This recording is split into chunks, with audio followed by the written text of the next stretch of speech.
On est Daf Membet Amoud Aleph en haut de la page.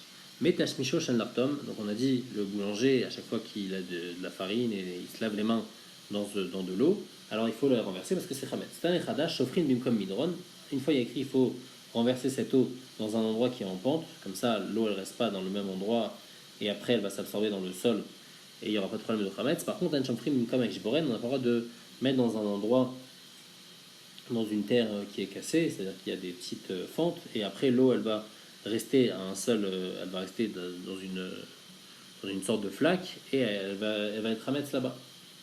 Mais Tanya Idar, il y a une braïta qui dit que Shofrin Avim Kama Ishboren, on a même le droit de verser dans Mimkama Ishboren. Donc il y a une stira entre les deux braïtas. Donc on va répondre au cachet. Adéné fiché, la braïta qui est interdite, elle parle de renverser beaucoup d'eau. Alors quand tu renverses beaucoup d'eau, alors après l'eau elle va stagner, et là il y aura un problème, ça va devenir Hametz, des kavous.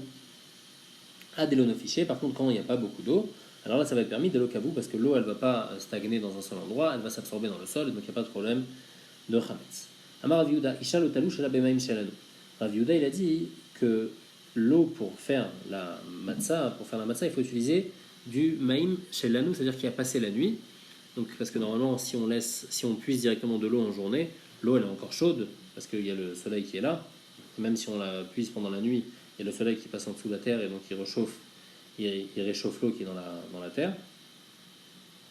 Et donc on la puise avant la nuit et on la laisse passer la nuit, comme ça elle refroidit. Parce que si c'est chaud, il y a un risque que ça devienne chametz. L'archa Rav Matna Bepapounia, Rav Matna, il a dit cette dracha-là à Papounia. Et là-bas, ils ont mal compris, ils ont cru que le Shelanou on dit c'est-à-dire que ça va passer la nuit, ils ont cru que Shelanou, notre eau à nous. Et donc ils ont compris qu'il fallait prendre de l'eau de Rav Matna pour utiliser pour faire les matzot, les machar. Donc le lendemain, Aïtou koulé al machatzbiou, tous les gabés. Le lendemain, ils sont tous venus avec leur cruche et ils leur ont dit à Rav Matna, Amroulé Avlan Mayad, donne-nous de l'eau puisque tu as dit qu'il nous faut de l'eau de toi. Amarlou, il leur a dit non, Anhabe Mayad, vitou Amri. Moi, ce que j'ai dit, c'est Maïm chez l'anou, c'est de l'eau qui a passé la nuit et pas de l'eau à nous. Donc c'est juste de l'eau qui va passer la nuit qu'il faut.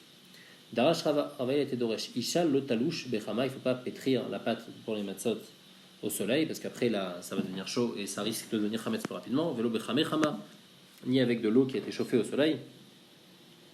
Vechen l'ubemaim agrufim minamouliar, ni avec les restes d'eau qui sont au fond d'un doud où dedans il y a de l'eau chaude, même si maintenant il n'est pas chaud, parce que l'eau qui reste là-bas elle est toujours chaude.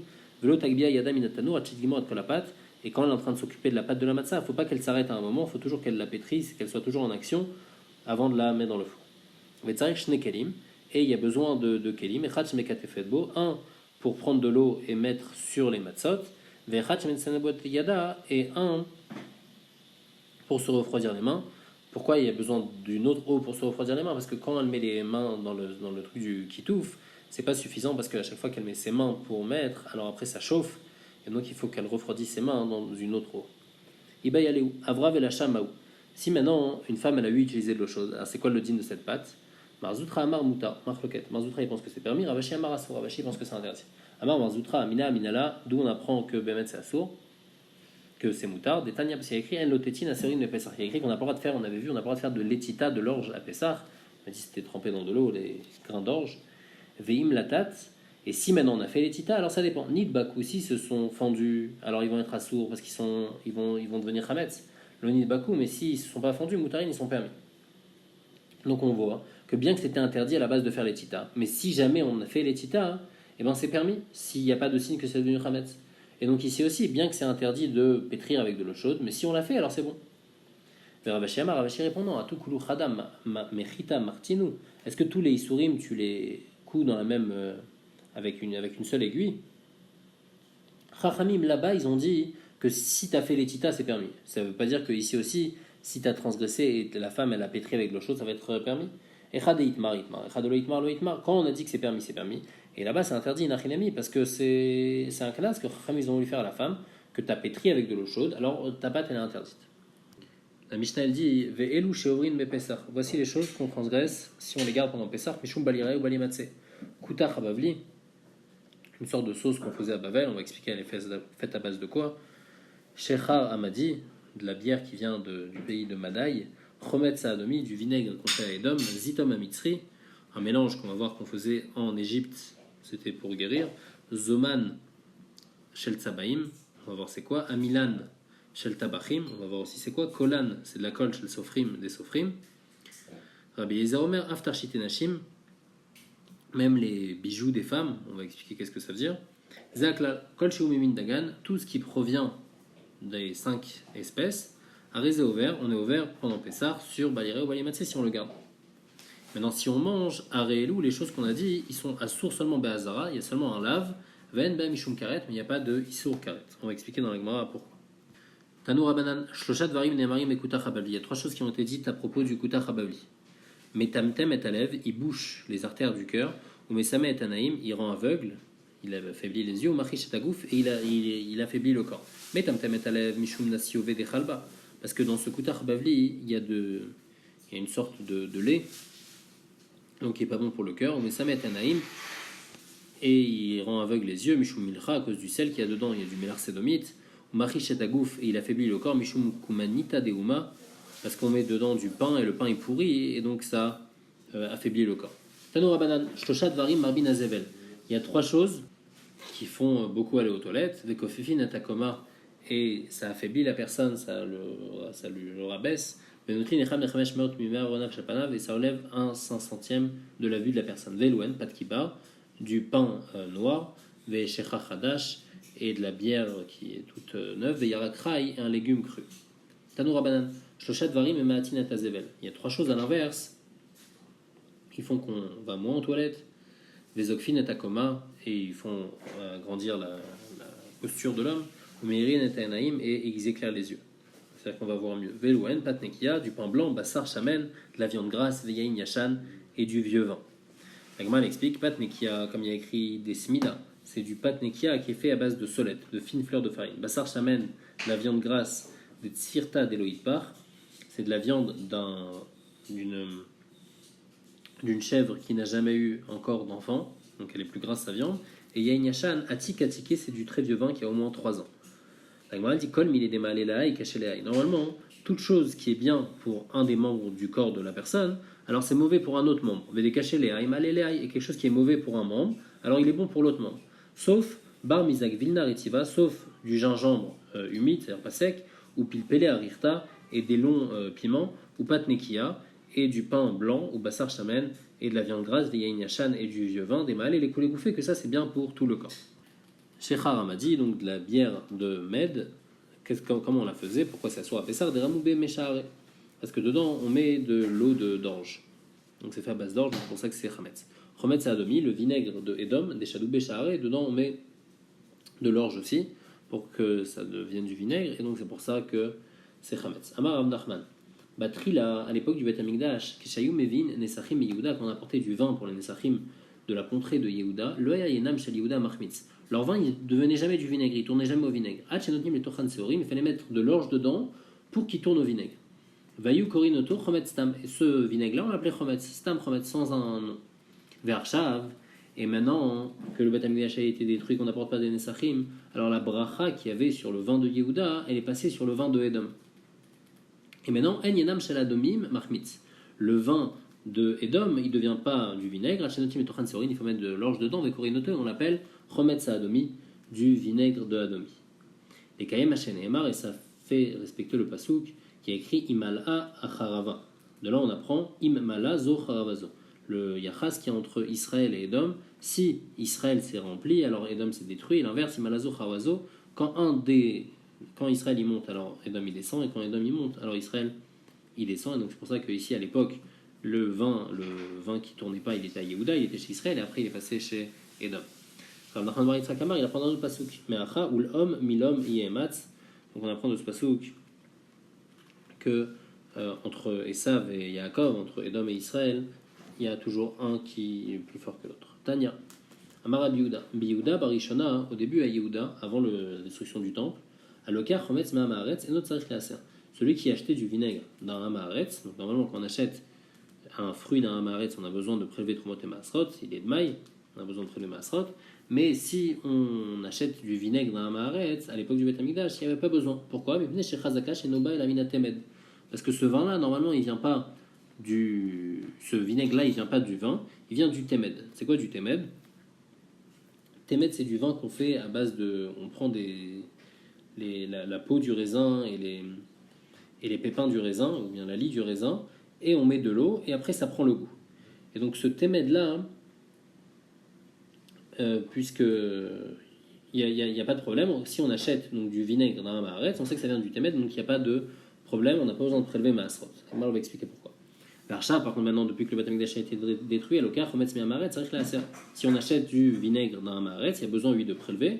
Pourquoi parce que d'où il vient normalement ce vin maintenant, hein, ce vinaigre, il vient du vin, puisqu'on a dit que le vin, il devient, oui, vinaigre après l'époque du Beth Amikdash, après la destruction du Beth Amikdash. Maintenant, la Gemara, elle essaye de comprendre. Ça va, Rabbi Yehuda, Temed là-bas, Souréou. Je comprends pas pourquoi. Rabbi Yehuda, qu'est-ce qu'il a dit? Il a dit que si on achète du vinaigre à l'époque, alors il vient du Temed, et comme il vient du Temed, alors on n'a pas besoin de prélever Troumat ou Maasrot. Quoi, il pense que le Temed, il n'y a pas besoin de prélever Troumat ou Maasrot, Vatnan, Ametamed, si quelqu'un fait du Temed, donc avec de la lie de vin, Venatan Maim Bemida, et il a mis de l'eau comme il faut faire, donc il y a une certaine quantité de lit qu'il faut mettre, de lit de vin, et après de l'eau, ou Matsak et Demidato, et donc il a mis la quantité d'eau, et après il a retrouvé la même quantité d'eau, donc il n'y a pas eu de rajout. Pas tour, même si maintenant il y a un goût de vin et il y a une couleur de vin, malgré tout, il n'est pas tour d'être mafriche sur ce thème-là, parce que c'est de l'eau. L'eau qu'il a mis, c'est l'eau qui est sortie. Et Rabbi Yehuda, il est cholèque, Rabbi Yehuda, il est mechayav. Donc on voit que les filles Rabbi Yehuda, le thème, il est chayav, même si c'est que, même s'il n'y a que le goût et la couleur du vin, malgré tout, le thème, il est chayav b'maasrot. Et donc si on achète du thème d'un amaret, on devrait lui prélever trumot ou maasrot. La Gemara répond, Achikamar, l'honneur chez nous amaret, c'est la thème. Quand Rabbi Yehuda, il a dit qu'à l'époque du Beth Amikdash, quand on achetait du vinaigre d'un Hamaharetz, on n'avait pas besoin de prélever parce qu'il vient du Temed, et s'il vient du Temed, le Hamaharetz, c'est sûr qu'il a prélevé, parce que le Temed, ça ne vaut pas tellement d'argent, et donc il n'y a pas de rachach, c'est sûr qu'il a prélevé Maasrot dessus, et donc il n'est pas de maïs, c'est pour ça qu'on n'a pas besoin de nous de reprélever Maasrot dessus. Ibaï Tema, deuxième réponse, Bemet Nerchedou, Bemet les Hamaharetz, ils sont 8 et Nerchad, et donc quand on achète du Temed dans Hamaharetz, il faut 8 prélever, mais l'okashia, ABD Ravka, ABD pour Tsefe. Rabbi Yehuda, dans la Mishnah, quand il dit qu'il y a besoin de prélever Trumot et Maasrot du Temed, il parle du Temed qu'on fait à base de lit de vin, à base des shmarim. Et donc, comme il y a de la mamachout, du vin à l'intérieur, alors c'est pour ça qu'il pense qu'il faut prélever Trumot et Maasrot. Parce qu'il y a du vin vraiment dedans. Pourquoi? Parce que normalement, quand on met de l'eau avec la lie, alors il y a de l'eau qui va rester dans la lie, même si après on retrouve la même quantité de liquide, c'est qu'il y a du vin mélangé dedans. Par contre, quand on fait BD pour Tsene, Rabbi Yehuda dans la Braïta qui dit qu'on n'a pas besoin de prélever Maasrot du Temed, il parle d'une autre sorte de Temed qu'on fait à base de pépins de raisin, et là, même s'il y a la couleur, même s'il y a le goût du vin, ça a en aucun cas le digne du vin, et donc il n'y a pas besoin de prélever Trumot ou Maasrot. Donc dans la Mishnah et dans la Braïta, il ne parle pas de la même sorte de Temed. On avait dit dans la Mishnah Zitom Amitri, c'est quoi Zitom Amitri? Tana Rav Yosef, Tilta Saharé, un tiers d'orge, Tilta Courtémé, un tiers de curcuma, Tilta Mincha et un tiers de sel. Rav Papa Mapik Saharé ou Maïel Rité. Rav Papa dit non, c'était pas fait à base d'orge, c'était à base de blé. Vesimaner, 6 années. Et pour se rappeler de ça, 6 années, c'est un mot qu'on utilise par rapport à autre chose, mais comme il y a Samer et Samer, alors on voit que Rav Yosef, qui a un Samer dans son prénom, et ben lui il a dit Saharé, qui est aussi avec un sin, donc c'est pour se rappeler que Rav Yosef c'est lui qui a dit avec à base d'orge. Comment on fait après? Tarouléou, on faisait donc tremper ces choses-là, donc le sel, le curcuma et l'orge ensemble. Vekalouléou, après on les fait griller. Vetachanléou, après on les moue. Vechatouléou, et on les boit midifra dadatsarta entre Pessah et Shavuot. Des kémit marpélé. Quelqu'un qui est constipé, ça va le soulager. Védérapé, au contraire, quelqu'un qui a la diarrhée, mais kametlé, alors ça va le constiper. Et choléou leisha ubara, par contre, pour un malade ou bien pour une femme enceinte, ça kanta, c'est dangereux. Et donc il ne faut pas qu'ils prennent ça. Les Zoman Shel Tsabaim. Le Zoman Shel Tsabaim, c'est quoi? Khatargim ou Maya de Chivre. C'est de l'eau où dedans on a fait tremper du son. Des Tsavé Beou là-bas. Et à quoi ça servait? Ça servait pour préparer de la couleur rouge pour les peaux. Aminan Shel Tabachim, c'est quoi Aminan Shel Tabachim? Pat, c'est du pain qui est fait à base de Dvoua Shaloviashtish, à base de récolte où il n'y a pas un tiers de la récolte, elle n'a pas poussé à un tiers. Chez Manicha, Alpiakdera, on met sur la casserole, Veshoevet et la zouama, et ce pain-là, il va aspirer toute la zouama qu'il y a dans la casserole. Toute la vapeur et la transpiration de la casserole. Vekolan shel sofrim, c'est quoi kolan shel sofrim? Achat arguma perura deush café. C'est de la colle qu'ils utilisaient, ceux qui travaillaient dans la peau, pour coller deux peaux ensemble, alors ils faisaient une sorte de colle. Rav Shimi Mechozna Amar, Zetipulan shel bnot hashirim. c'est une sorte de pommade pour enlever la peau des femmes riches, des filles qui sont riches. Quand elles le laissent pour les femmes pauvres, parce qu'il y a plusieurs manières de s'épiler. Les femmes riches, elles utilisaient un truc à base de farine, et donc là c'était Hametz. Les femmes pauvres, elles utilisaient de la chaux, donc là il n'y a pas de problème. Donc en tous les cas, les femmes riches, comme c'était à base de farine, donc c'est de ça qu'on parle le Kolan Shesofrim, et c'est ça qui est interdit. Et Ni, la Gemara demande est-ce que c'est vrai ça? Pourtant Abichia, il a dit que la Mishnah, on a parlé de 7 sortes de Hametz dans la Mishnah. 4 sortes, Arba Mine Medina, 4 sortes, c'est des choses que tout le monde utilise. Ou Shlosha Mine Umanut, et 3 sortes de Hametz, c'est des choses que seulement des artisans spécifiques ils utilisent. Maintenant, si tu me dis que Kolan Shel Sofrim, c'est Tipulan Shel Bnot Hashirim, c'est ce que les riches elles utilisent pour s'épiler. Maï Mine Umanutika, alors c'est pas Mine Umanut, c'est Mine Medina, donc en tout ça ferait 5 Mine Medina et 2 Mine Umanut. Et donc c'est sûr que c'est pas ça le pshat. Et donc le pshat c'est quoi? C'est comme on a dit avant, c'est Elamaï Perura Deush Café, c'est la colle qu'ils utilisent ceux qui travaillent dans la peau. Donc on demande à Maï Karele Aïkolan Shel Sofrim. Alors si c'est les Ratsanim qui utilisent ça, si c'est ceux qui travaillent dans la peau qui utilisent ça, alors pourquoi on appelle ça le truc des Sofrim? La colle des Sofrim. La Gemara dit Kolan Shel Ratsaim, on aurait dû dire Kolan Shel Ratsaim, Amar Vashaya Leolam Perura Deush Café. Bémet c'est Perua de Café, Vamaï carré les Kolan chez Sofrim, on l'appelle Kolan chez Sofrim, les Sofrim n'avaient de Kinbu Néoten, parce que les Sofrim aussi ils utilisent pour coller leur papier, mais ils utilisent cette colle là, et donc c'est pour ça qu'on appelle ça Kolan chez Sofrim. Après on avait dit dans la Mishnah que Rabbi Zermer Av Tarchite Nashim, même les Tarchite Nashim ils sont assourds à Pessah. Tarchite Nashim c'est le Kadatar quoi, les bijoux ils sont interdits, il n'y a pas de Trametz. Et la Ema Av Tipoulé Nashim, ce que les femmes elles utilisent pour s'épiler, c'est assourd. Damar Aviud Amarav, Bedant Israël, chez Guy ou les Pirkan. Une fille donc qui commence à avoir des poils, vélo ou les shanim. Et donc qu'est-ce qui se passe à ce moment-là? Bnotanim toplototan, les filles pauvres, alors on va les épiler avec des cils, avec de la chaux, bnotachirim, et les riches toplototan besolet avec de la farine. Bnot melachim, eux ils vont utiliser du shemen amor, de l'huile spéciale, shenamar shachodashim shemen amor.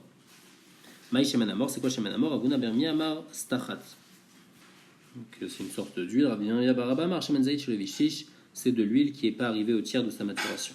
Tanya Rabbi Omer, Anfikin, Shemen Zaïd, Shulevishlish, il dit que Anfikin, c'est ça de l'huile d'olive qui n'est pas arrivée au tiers de sa maturation. Mais la Masachinoto prend l'utilise ce Shemen Amor, chez Machir Atasser, parce que ça fait enlever les poils, ou Maden et Tabassa, et ça rend la peau douce.